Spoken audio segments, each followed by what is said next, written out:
Hello and welcome to the IAS academy. आज है तारीख 6 अक्टूबर और कल किसी कारणवश 5 अक्टूबर के जो प्रीलिम्स का जो करंट अफेयर था वो हम पब्लिश नहीं कर पाए। तो आज हम जो वीडियो पब्लिश कर रहे हैं उसमें 5 और 6 अक्टूबर दोनों के करंट अफेयर इसमें इंक्लूड कर लिए गए हैं। तो शुरू करते हैं आज का प्रीलिम्स स्पेसिफिक करंट अफेयर का न्यूज़ डिस्कशन। हमारी जो पहली न्यूज़ है वो प्रचंड हेलीकॉप्टर को लेकर है। क्या खास बात है इस हेलीकॉप्टर में? सबसे पहली खास बात ये है, ये जो प्रचंड हेलीकॉप्टर है ये इंडिजीनियसली बिल्ट है, मतलब इसे हमारी एचएएल ने बनाया है, हिंदुस्तान एरोनॉटिकल लिमिटेड ने बनाया है। तो ये इंडिजीनियस है और ये भारत का पहला first indigenous light combat helicopter है। ये क्या है? लाइट कॉम्बैट हेलीकॉप्टर, मतलब ऐसा हेलीकॉप्टर जो हमारे अटैक में, डिफेंस में हम जिसको यूज कर सकते हैं। वो अभी हमारे पास इंडियन आर्मी, इंडियन एयरफोर्स है, वो किसका यूज कर रही है? चीता का। पर ये क्या है? एक तरीके का यूटिलिटी हेलीकॉप्टर है। ठीक है, एक MI-17 भी यूज कर रही है। पर ये इन दोनों में प्रॉब्लम क्या आ रही है कि ये यूटिलिटी पर्पज से है। ये कॉम्बैट में, किसी प्रकार के कॉन्फ्लिक्ट में या लड़ाई में ये इतना हेल्प नहीं कर सकते। कॉम्बैट में सिर्फ ऐसे लड़ाकू जो हेलीकॉप्टर होते हैं सिर्फ वही यूज हो सकते हैं। और अभी जो इंडिया यूज कर रही है वो अपाचे यूज कर रही है, जो हमने अमेरिका से लिया है। पर चूंकि इसको हमने बाहर से लिया है तो इसके हमने पैसे दिए हैं और इसकी टेक्नोलॉजी भी हमको नहीं मिली है। पर ये जो बना है प्रचंड, ये हमने खुद बनाया है, एचएएल ने बनाया है और इंडिजिनस है। और सबसे बड़ी बात है, जो प्रचंड है वो अपाचे से भी कुछ मामलों में बहुत अच्छा है। क्यों? क्योंकि इसे डिजाइन इस पर्पज से किया गया ताकि जब हम माउंटेन में किसी प्रकार के वॉर लड़ें, खासकर जब चाइना के साथ किसी प्रकार से इंगेज हो वॉर में, तो ये हाई एल्टीट्यूड एरिया में जाकर जहाँ पे चीन ने कोई बंकर बनाया हो तो उसको नष्ट कर सकता है, उनके टैंक को नष्ट कर सकता है, क्योंकि ये बहुत हल्का विमान है, 5.8 टन का। तो ये काफी ऊंचाई तक जा सकता है। तो जब ऊंचाई तक जा सकता है तो ये माउंटेन में किसी प्रकार के जो बंकर होते हैं उन्हें ये नष्ट कर सकता है। और सामने वाली कंट्री का अगर कोई रेडार है तो उसे ये नष्ट कर सकता है। तो इसका जो युद्ध में खासकर चाइना के बॉर्डर पे हमें काफी हेल्प मिलेगी और इंडियन आर्मी को, इंडियन एयरफोर्स को एक स्ट्रेटेजिक एडवांटेज मिलेगा। अब हम थोड़ा जान लेते हैं एचएल प्रचंड के बारे में, मतलब इस प्रचंड हेलीकॉप्टर के बारे में थोड़ा जान लेते हैं। ये multi role light attack helicopter है। इसे बनाया एचएएल ने बनाया है और उस प्रोजेक्ट का पूरा नाम है एलसीएच, लाइट कॉम्बैट हेलीकॉप्टर, जिसका जिम्मा हमने एचएएल को दिया था। तो अभी हम अगर प्रचंड की बात करें तो इसमें दो इंजन लगे हैं, ट्विन इंजन है और इसका जो वेट है वो 5.8 टन है। इसका मतलब इस कैटेगरी के जो हेलीकॉप्टर होते हैं उन्हें लाइट कहा जाता है। इसकी जो स्पीड है वो 268 किलोमीटर पर आवर है। और जो इसकी रेंज है, जहां तक जा सकता है ये 550 किलोमीटर के रेडियस में ये कहीं भी अपनी सर्विस दे सकता है। इसके अलावा जो इसमें जो आर्म लगे हुए हैं, जो वेपन्स हैं, उसमें है एयर टू एयर मिसाइल लगी हुई है, 20 mm की टरेट गन्स लगी हुई है, रॉकेट सिस्टम लगा है, रडार लगा है, मतलब काफी इसको अत्याधुनिक सुविधाओं से लेस किया गया है। उसके अलावा इसकी एक यूनिक फीचर क्या है कि ये 5,000 मीटर तक की ऊंचाई पर ये उड़ सकता है, ताकि जब हम चाइना से लड़े तो हमें ऐसे ही हेलीकॉप्टर चाहिए जो अच्छी ऊंचाई तक उड़ सके, 5,000 मीटर की ऊंचाई तक जा सके विथ वेपन्स। और इसकी जो क्षमता है 5,000 मीटर ऊपर उड़ने की, वो विश्व में कितने भी, जितने भी कॉम्बैट हेलीकॉप्टर है उनके बराबर इसको खड़ा कर रहा है। तो इंडिया अब इस मामले में भी अब आगे निकल रहा है। अगर हम ये देखें कि हमें क्या जरूरत पड़ रही है लाइट कॉम्बैट हेलीकॉप्टर की, तो एक तो इंडिपेंडेंस के बाद से हमने इस पर बहुत काफी कम ध्यान दिया है। पर क्या होता है कि हम जब माउंटेन वॉरफेयर में एंगेज होते हैं तो हमें काफी वेपन सिस्टम को आगे फॉरवर्ड करना पड़ता है। बहुत सारे हमें जो सैनिक होते हैं उन्हें आगे लाना पड़ता है, उन्हें कहीं छोड़ना होता है। तो ऐसे समय पे जो लाइट कॉम्बैट हेलीकॉप्टर वही यूज में आते हैं। लाइट कॉम्बैट हेलीकॉप्टर नीड हमें 1999 में पड़ी थी, जब हम कारगिल वॉर लड़ रहे थे पाकिस्तान साथ में। तो उनके जो सैनिक थे, जो आतंकवादी थे, वो क्या कर रहे थे, माउंटेन में जाकर किसी चोटी पर जाके वहां पर बंकर बना के बैठ गए थे और हम लोग नीचे थे। तो इससे वो हम पर अटैक करना उनके लिए इजी पड़ रहा था। तो अगर हमारे पास ऐसा कोई हेलीकॉप्टर होता तो वो सीधे इनको टारगेट कर सकता था, जिससे हमारे सैनिकों की जान बचाई जा सकती थी। और अभी हमने देखा कि चाइना के साथ हम लद्दाख में कॉन्फ्लिक्ट में है और ये काफी ऊंचाई पर चीजें होती हैं, तो वहां पर इनके बंकर बने होते हैं और चाइना काफी हेवी इन्वेस्टमेंट कर रहा है हमारे जो सीमावर्ती इलाकों में। वहां पर इसके जो मिलिट्री स्टैब्लिशमेंट बने हुए हैं। तो अगर हम किसी प्रकार से चाइना से इंगेज करें तो हमें सबसे पहले इन्हीं को टारगेट करना पड़ेगा। तो इसीलिए एलसीएच जो परसेंट है वो काफी यूजफुल रहेगा। अभी जो हमारे पास चेतक है, चीता है, ये यूटिलिटी हेलीकॉप्टर है। ये एक जगह दूसरी जगह जाने से यूज हो सकता है, थोड़ा बहुत वेपन साथ में ले जा सकते हैं, ट्रांसफर कर सकते हैं, पर ये किसी प्रकार से कॉम्बैट में पार्टिसिपेट नहीं कर सकते। इसलिए हमें प्रचंड की आवश्यकता है। अब चलते हैं आगे। अगली न्यूज शस्त्र अवार्ड को लेकर है। इस अवार्ड की खासियत ये है कि ये हमारे जो फेमस मैथमेटिशियन थे हमारे भारत के, रामानुजन, उनके नाम पर ये दिया जाता है। और 2022 में ये अवार्ड मिला है यूंग टैंग को। ये असिस्टेंट प्रोफेसर है कैलिफोर्निया में, यूएसए में। तो हमारे लिए इंपॉर्टेंट है रामानुजन। क्योंकि यूपीएससी ने पहले भी the man who new infinity नाम पर जो मूवी आई थी उस पर एक क्वेश्चन पूछ लिया था कि ये किसके ऊपर बेस्ड है, तो ये हमारे जो मैथमेटिशियन थे फेमस, वो उनके नाम पर है, श्रीनिवास रामानुजन अयंगर। तो अगर हम इस अवार्ड की बात करें तो इस अवार्ड को शस्त्र बोला जाता है। शस्त्र मतलब Shanmugha art science technology and research academy Sastra, और इसकी शुरुआत हुई थी 2005 में। इसकी जो कैश प्राइस है वो $10,000 है। इसका जो क्राइटेरिया है, आपको 32 साल की उम्र से नीचे होना चाहिए और आपका जो कंट्रीब्यूशन होना चाहिए वो मैथमेटिक्स के फील्ड में होना चाहिए। रामानुजन का जो जन्म है वो 1887 में विलेज इरोड में हुआ था, जो कि चेन्नई के पास है। इनका जो कंट्रीब्यूशन है वो analytical theory of numbers and work on elliptic functions. इन्होंने होल नंबर के पार्टीशन में भी अपना योगदान दिया। Hyper geometric series Euler's constant, इसमें इनका योगदान है। हमारे देश में 22 दिसंबर को हर साल नेशनल मैथमेटिक्स डे सेलिब्रेट किया जाता है in the memory of Srinivasa Ramanujan. तो अगर यूपीएससी इसमें से कोई फैक्ट पूछती है तो आपको पता होना चाहिए। अब चलते हैं आगे। हमारी जो अगली न्यूज़ है वो प्रधानमंत्री आवास योजना को लेकर है। क्यों ये न्यूज़ में है? दरअसल जितने भी घर बने हैं इस प्रधानमंत्री आवास योजना ग्रामीण में, वो 69% जो घर है, वो 69% जो घर बने हैं वो ओन करती हैं महिलाएं। तो ये एक पॉजिटिव न्यूज़ है वुमन एम्पावरमेंट की तरफ, कि अब जो ग्रामीण जितनी महिलाएं हैं उनके नाम पर घर बन रहे हैं। तो ये समाज में जो वुमेन्स के प्रति जो उनका सशक्तिकरण किया जा रहा है, इसमें एक अच्छा स्टेप मिलेगा, बूस्ट मिलेगा। क्योंकि हमारी महिलाएं क्या होता है कि बहुत हद तक अपने पतियों के घर पर निर्भर रहती थी, उन्हें कभी घर से निकाल दिया जाता था, या फिर उन्हें जो फाइनेंशियल एम्पावरमेंट होना था वो फील नहीं कर पाती थी। इस योजना से वुमन एम्पावरमेंट को एक अच्छा बूस्ट मिला है। पर प्रीलिम्स के पर्सपेक्टिव से हम ये जान लेते हैं कि प्रधानमंत्री आवास योजना दरअसल है क्या। तो इसका जो मेजर ऑब्जेक्टिव ये था कि जितने भी लोग हैं जो कच्चे मकान में रहते हैं उन्हें पक्का मकान देना। इसका टारगेट रखा था 2022 तक। कितने घर बनाने थे? 2.95 करोड़। तो जितने भी ग्रामीण में हमारे जो घर जो कच्चे घरों में रहते हैं उन्हें पक्का मकान देना इस योजना का मेन ऑब्जेक्टिव था। और ये स्कीम 2015 में लॉन्च की गई थी और 2022 तक इसे टारगेट अचीव करना था। पर अभी फिलहाल इसको 2024 तक के लिए एक्सटेंड कर दिया गया है। इसमें जो हाउस बनाना था पहले ये 20 स्क्वायर मीटर तक का था, पर अब इसे 25 स्क्वायर मीटर बंद कर दिया गया है। मतलब मिनिमम हाउस 25 स्क्वायर मीटर तक होना चाहिए। इसमें अन्य स्कीम्स जो होती हैं जो गवर्नमेंट, उसे इंटीग्रेट कर लिया गया था। जैसे कि उस घर में अगर टॉयलेट बनाना होगा तो स्वच्छ भारत मिशन के थ्रू उसे बनाया जाएगा, और उसमें ड्रिंकिंग वाटर के लिए जो पाइप कनेक्शन होगा, इलेक्ट्रिसिटी कनेक्शन होगा, एलपीजी कनेक्शन है, तो इसमें जो डिफरेंट डिफरेंट स्कीम चल रही है इन सेक्शंस में उसे भी इंक्लूड कर लिया गया, ताकि घर जो है वो पूरी बेसिक एमिनिटी से फुलफिल हो। तो प्रधानमंत्री आवास योजना ग्रामीण में पक्का हाउस बनाना था कब तक? बाय 2022, जिसका टारगेट था 2.95 करोड़ हाउस बनवाने थे और विथ ऑल बेसिक एमिनिटीज। इसकी जो कॉस्ट शेयरिंग है वो ऐसी है कि जितने भी जो मेन स्टेट्स हैं हमारे, उनके साथ में सेंटर शेयर करेगा 60-40 के रेशो में। जो भी खर्चा आएगा सेंटर होगा 60% शेयर करेगा और स्टेट 40%। पर जितने भी हमारे नॉर्थ ईस्टर्न जो स्टेट्स हैं और जो हिमालयन स्टेट्स हैं उनके लिए ये रेशो है 90-10। मतलब 90% सेंटर और 10% स्टेट इसे खर्च करेगा। अब जो बेनिफिशियरीज होंगे उन्हें किस बेसिस पे सिलेक्ट किया जाएगा? जिनका भी नाम सोशो इकोनॉमिक कास्ट सेंसस में है। तो इस सेंसस में जितने भी पैरामीटर्स बताए गए हैं कि ये इस हाउस होल्ड में इस चीज की कमी है तो इन्हें हम गरीब मान सकते हैं, या फिर ग्राम सभा ने 13 पॉइंट एक्सक्लूजन क्राइटेरिया में रख रखा है। मतलब अगर मान लो किसी के पास पहले से कोई घर हो या पक्का मकान हो तो उसे इस स्कीम में शामिल नहीं किया जाएगा। जिसकी इनकम थोड़ी ज्यादा हो उसे स्कीम में शामिल नहीं किया जाएगा। तो ऐसे 13 पॉइंट आपके एक्सक्लूजन के क्राइटेरिया रखे गए हैं। तो बेनिफिशियरी किस बेसिस पे सिलेक्ट होंगे? इस कास्ट सेंसस के डाटा के आधार पर सिलेक्ट किए जाएंगे और बाद में ग्राम सभा उसको वेरीफाइड करेगी। इस स्कीम में खास बात यह है कि 70,000 तक का लोन भी दिया जाएगा, कि आपको जो अपने जो घर बनवाया, अगर आपने कुछ उसमें एडिशनल कुछ करवाना चाहते हो कंस्ट्रक्शन, तो उसके लिए आपको 70,000 तक का लोन आपको प्रोवाइड किया जाएगा। अब चलते हैं आगे। हमारी जो अगली न्यूज़ है वो मंगलयान मिशन को लेकर है। क्यों ये न्यूज़ में है? दरअसल इसरो ने कंफर्म किया है कि जो मार्स ऑर्बिटर जो हमारा था वो अब उसकी जो लाइफ है वो खत्म हो चुकी है। उससे हमारा कम्युनिकेशन भी अब खत्म हो चुका है। इसका मतलब इसको जितनी सर्विस देनी थी वो दे चुका। पर फिर भी ये हमारे लिए गर्व की बात है। क्यों? क्योंकि ये लॉन्च कब हुआ था? 2013 में। और कब तक इसको सर्विस देनी थी? 2015 तक। पर इसने 8 साल ज्यादा सर्विस दी, मतलब 2022 तक ही चलता रहा। तो ये अपने आप में एक बहुत बड़ी अचीवमेंट है और ये दिखाता है कि हमारे जो मिशन होते हैं वो कितने क्वालिटी वाइज साउंड होते हैं। तो ये हमारे लिए गर्व की बात है। पर अभी हमें प्रीलिम्स के पर्सपेक्टिव से जानना है कि मंगलयान क्या है। मंगलयान को मार्स के ऑर्बिटर में भेजा गया था ताकि वो मार्स के जो सरफेस की स्टडी कर सके, फोटो ले सके, उसके मिनरल कंपोजिशन को जांच सके, और ये भी जानना था कि जो उसके एटमॉस्फेयर में मीथेन का कंपोजिशन क्या है, कैसा है।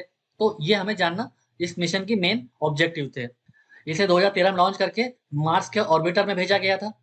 इसे लॉन्च करने के लिए PSLV polar satellite launch vehicle XL C-25 का यूज किया गया था। इसका वेट कितना था? 1350 केजी का वेट था इसका। और जो प्रोजेक्ट कॉस्ट थी हमारी वो $69 मिलियन थी। इसका मतलब 450 करोड़। और बहुत ही कम कॉस्ट में हमने इस मिशन को कंप्लीट किया था, हमारे जो ऑर्बिटर को मार्स के ऑर्बिट में भेजा था। तो ये अपने आप में बहुत बड़ी अचीवमेंट है। वैसे सतीश धवन स्पेस सेंटर से भेजा गया था। इसके ऑब्जेक्टिव थे मार्शियन एटमॉस्फेयर को स्टडी करना, सरफेस फीचर्स को स्टडी करना, फोटो खींचना। तो इसकी सहायता से हमने बहुत अच्छा एक मार्स का मैप बनाया है। तो अगर हमें मार्शियन मैप की या मार्शियन एटमॉस्फेयर की कोई जानकारी चाहिए तो हमें किसी दूसरे देश पर रिलाई नहीं करना पड़ेगा। हमारे पास अच्छा खासा डाटा अवेलेबल हो चुका है। इसके अलावा मॉर्फोलॉजी, मिनरोलॉजी की स्टडी करना, ये भी इसका एक मेन टारगेट था। साइंटिफिक पेलोड में इसके पास मार्स कलर कैमरा था, methane sensor for Mars MSM, Lyman alpha photometer, thermal infrared imaging spectrometer, Mars exospheric neutral composition analyser, MENCA. तो ये इसके पेलोड्स थे जो ये अपने साथ लेकर गया था। अब अगली न्यूज देख लेते हैं। अगली जो न्यूज है वो पोल प्रॉमिस को लेकर है। दरअसल जब भी हमारे देश में इलेक्शन होते हैं तो पॉलिटिकल पार्टीज करते क्या है, बहुत सारा प्रॉमिस करती हैं। कैसे प्रॉमिस करती हैं? Free water, free electricity, cooler देंगे, फ्रिज देंगे, टीवी देंगे, वॉशिंग मशीन, इस टाइप तक देते हैं। फिर बच्चों के लिए लैपटॉप, मोबाइल। तो ये इसे इसे फ्रीबीज का इशू माना गया। प्रधानमंत्री ने भी अपनी रैली में बताया था कि कुछ स्टेट में जब इलेक्शन होते हैं तो कई पॉलिटिकल पार्टीज अननेसेसरी प्रॉमिस करती हैं, जिससे उनके स्टेट की जो फाइनेंशियल हेल्थ है उस पर इम्पेक्ट पड़ता है, उस स्टेट की जो फिजिकल डेफिसिट है वो बढ़ जाती है। तो इससे जो उसकी स्टेबिलिटी है, फाइनेंशियल स्टेबिलिटी है, उसको नुकसान होता है। तो इसीलिए प्रधानमंत्री ने इसके रेगुलेशन की बात करी थी और अभी ये मैटर सुप्रीम कोर्ट में भी है। अभी क्या हुआ है कि इलेक्शन कमीशन ने सारी पार्टियों को एक लेटर लिखा है। उसमें उन पॉलिटिकल पार्टी से कहा गया है कि अगर आप कोई प्रॉमिस करते हो, पोल प्रॉमिस, ठीक है, तो उसके साथ साथ आपको उस प्रॉमिस को पूरा करने के लिए वेज एंड मीन्स, मतलब आप उस प्रॉमिस को कैसे पूरा करोगे, वो एडिशनल फंड कहाँ से लाओगे, तो वो आपको अपने पोल मैनिफेस्टो में साथ में बताना पड़ेगा कि आप वो कैसे उस स्कीम को फाइनेंस करोगे। तो ये पूरा फ्रीबीज का मुद्दा था जिसमें आप पॉलिटिकल पार्टीज क्या करती थी, electricity, water supply, monthly allowance, laptop, smartphone देना, ताकि ये इलेक्शन जीता जा सके।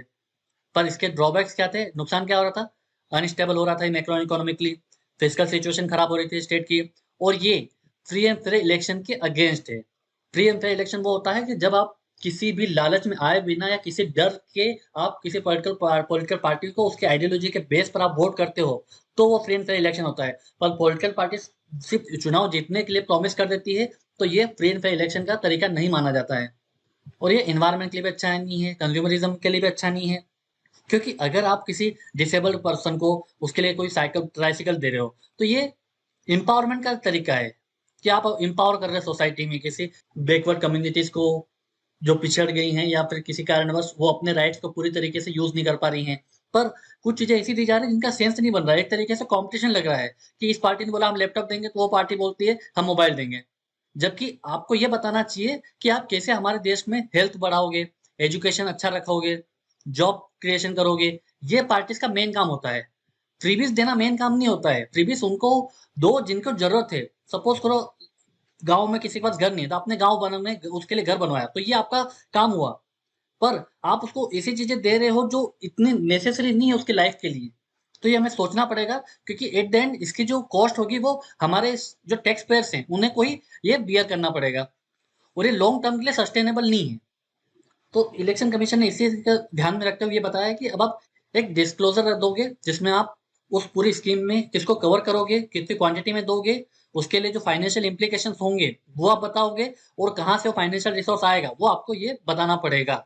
इसके अलावा एडिशनल रिसोर्स आप कहाँ से क्रिएट करोगे वो बताना पड़ेगा। और इसका इम्पेक्ट क्या होगा, मान लो आप एडिशनल रिसोर्स कैसे लेते हो, लोन से, बोरोइंग से, तो उसकी जो स्टेट की जो फिजिकल डेफिसिट होगी या फिजिकल हेल्थ होगी तो उस पर क्या प्रभाव पड़ेगा ये भी आपको बताना पड़ेगा। और साथ ही साथ ये भी प्रपोज किया है कि एमसीसी जो हमारा मॉडल कोड ऑफ कंडक्ट है उसमें ये अमेंडमेंट करके इस प्रोविजन को ऐड करना चाहिए, ताकि इसे अगर कोई पार्टी प्रॉमिस करती है और वो अनरियलिस्टिक प्रॉमिस करती है तो इसे मॉडल कोड ऑफ कंडक्ट का वायलेशन माना जाए। तो ये बेसिकली आप अपने मेंस के एग्जाम में यूज कर सकते हो, या अगर प्लेन से पूछें तो आप ये बता सकते हो। अब चलते हैं आगे। अगली जो न्यूज है वो कॉलेजियम को लेकर है। क्यों ये न्यूज में है? दरअसल जो हमारे चीफ जस्टिस हैं यूयू ललित, उन्होंने एक लेटर लिखा जो भी कॉलेजियम का पार्ट थे। कॉलेजियम में कौन कौन होता है? चीफ जस्टिस ऑफ इंडिया होते हैं, उसके अलावा 4 सुप्रीम कोर्ट के जजेस होते हैं। तो ये 5 लोग मिलकर डिसाइड करते हैं जो अगला जज कौन बनेगा, और हाई कोर्ट के जज की भी जो अपॉइंटमेंट होती है वो कॉलेजियम करती है। पर अभी दिक्कत ये आ रही है कि इनकी पहले क्या होती थी, फिजिकल मीटिंग होती थी, फेस टू फेस मीटिंग होती थी और वहां पे ये कंसल्ट करते थे और नाम बताते थे कि इसे अपॉइंट करना है।